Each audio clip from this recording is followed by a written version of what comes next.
शुभरात्री मंडळी. चला, जेवण झाल्यावर इथं आलं होतं टेरेसवर, कारण आपण केले सोलार फिट, त्याच्यामुळं 8 दिवसातून एकदा त्याला पाणी हे मारावंच लागते. कारण इतकं डस्ट आणि बाजूला शेत असल्यामुळं पूर्ण धूळ त्याच्यावर साचते आणि 8 दिवसाला पाणी मारावं लागते असं सांगून गेले होते ते भैया. आणि आपल्या इथं तर तेवढी डस्ट नाही, पण शेतातला भरपूर असा धुळा त्याच्यावर येऊन साचतो.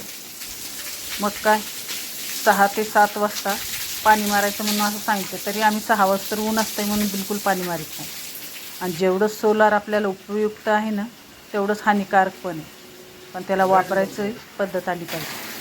तर संध्याकाळी 6च्या पुढे पाणी मारा म्हणून असं ते भैया सांगून मारावं लागते. पण आम्ही जे ना संध्याकाळी जेवणं वगैरे झालं की जशी आपली वॉकिंग पण होते आणि जरा खुल्या हव्यामध्ये फेरफटका मारून येतो.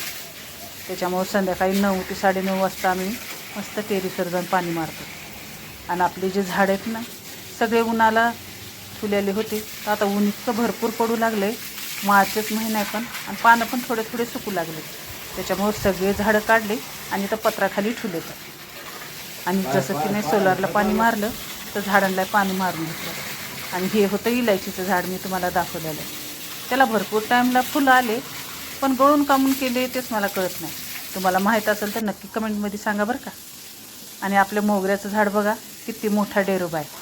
आणि जसं की नाही आपल्या आबाळातल्या चांदण्या जेत ह्या झाडावर पडल्यात, अशी की नाही मस्त फुलं टवटवून पांढरे शुभ्र दिसू लागलेत. जसं काही जाऊन तोडावं असं ते नजारा छान. आणि आपला छोटासा मिनी ब्लॉग तुम्हाला कसा वाटला नक्की कमेंटमध्ये सांगा. भेटूया नवीन दुसऱ्या ब्लॉगमध्ये.